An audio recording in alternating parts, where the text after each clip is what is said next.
Ano raw po ba ang mauuna, rapture o second coming? Or magkasabay daw po ba o same event daw po ba ang rapture or second coming? Dami pong nalilito. Ito po ang sasabihin ko, to wrap it up, rapture muna. Dahil kukunin muna ni Jesus yung kanyang bride. Tayo po yun, mga believers, no? At pagkatapos po noon, after 7 years, yes, 7 years po tayo sa langit because sa buong taon din naman ng 7 years dito sa lupa, pasok ang 3.5 years na tribulation, another 3.5 years sa Great Tribulation. So, wala na po ang believers na sa heaven na po. At sa heaven, naghihintay tayo ng second coming sapagkat after 7 years from the rapture, Jesus will come back here together with us. With us. Okay, sa rapture, Jesus will get us. And sa second coming, Jesus will come back together with us. Kasama na po tayo. Sa rapture, hindi tatapak ang mga paa ng Panginoon dahil hihintayin lang niya tayo sa air, nakasuspend siya sa air, no? At ang Panginoong Jesus po ay kukuhanin po tayo, kanyang bride. Yan po nakalagay sa Bible sa 1 Thessalonians. Tapos sa second coming, tatapak po ang kanyang mga paa sa Mount of Olives. Take note, sa Mount of Olives, dyan din po siya pumanik sa langit. Okay? So mga nagbabasa ng Bible, alam po natin yan. So yun po, sa rapture, Jesus will come for the believers. For the believers. Second coming, Jesus will come with the believers sa atin. Kasama na po tayo doon. No? So, yung pangalawang tanong, the same event daw po yun. Never in a million years. Never in a million years. Hindi sila naiintindihan na verse, magkukonclude na sila na same ang rapture at ang second coming. Dahil hindi lang nila magets, magkukonclude. So, yan po ay hindi po interesado na pag-aralan ang Biblia. For them as is, no? Sa kanila yung paghukom, may mga maririnig mo. But no, ang paghukom po, morely, ginagamit yan sa mga unbelievers. Ito yung white throne judgment. May paghukom po sa mga unbelievers. Pero sa mga believers, wala pong judgment. Kung may judgment sa atin, judgment o paghukom para bigyan tayo ng reward, yung bema seat. Bema seat of Christ. Okay? So, I hope hindi nyo po ikalilito. Kasi nalulungkot po ako. Meron po kasing mga kilalang mga preachers. Actually, yung isa po doon, wala po siyang permanenteng view. It's so sad. Wala kang permanenteng view sa eschatology. Ang conclusion ko sa kanya, nalilito siya. Nalilito siya. Ang sabi kasi niya, ayoko magsabi ng ganito-ganyan. Sabi niya, basta ako ang aking forte ay ang biyaya ng Panginoon. Salvation, ayan ang aking tinatapik lagi. Wow.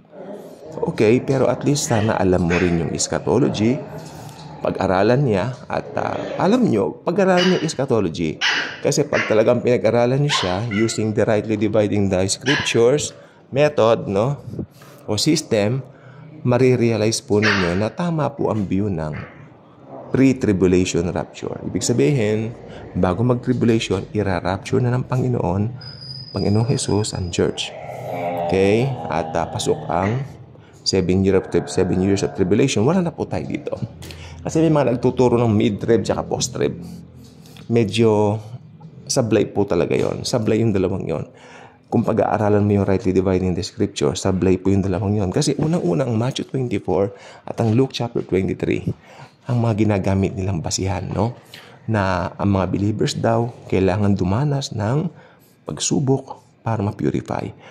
Well, gusto ko pong sabihin, ang Matthew chapter 24 at ang Luke chapter 23 ay isinulat para sa mga Hudyo, sa mga Jews. It's not for us. It's for the Jews. Pagka binabanggit ni Jesus yung the elect, he's referring to the Jews. Sino bang inelect ng Diyos na?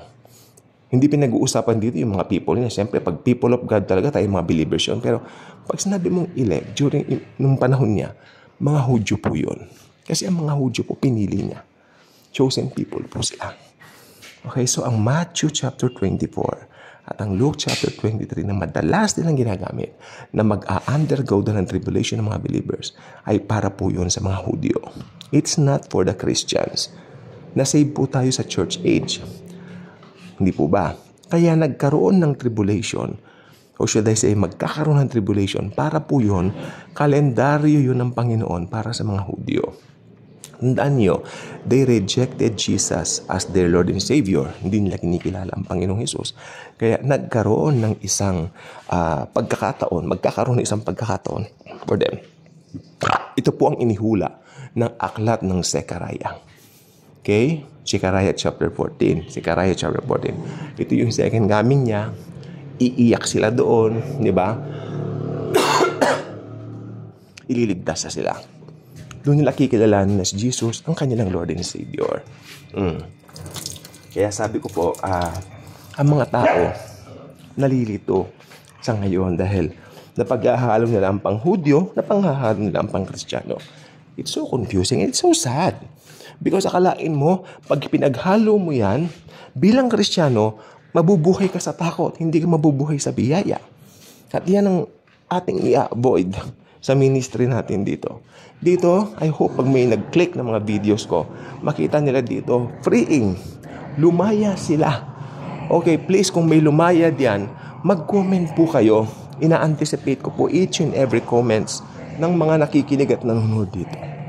Appreciated ko po yan. Alam ng Panginoong Hesukristo na yan po ay ina-appreciate ko. So ito po ay talaga po namang praying, no? At praying din sa side ko kapag nalaman kong na-free kayo. Happy po ako na malaman na, wait, lumaya kayo sa ministry ko. Because of this ministry, given sa atin ng Panginoon, no? Ayun po, ulitin ko ang Matthew chapter 24 and Luke chapter 23, which is talagang kinukuhanan talagang madalas ng mga nagsasabi, mga mid-trib, post-trib, mag-undergo daw mga Kristiyano ng tribulation. Para po sa mga Hudyo, hindi po para sa ating mga Kristiyano. Kaya kung hindi pa kayo subscriber sa ating channel, I invite you to do so. Click the notification bell, share this video, share Jesus, His love, His grace. Thank you, and Jesus truly loves us all.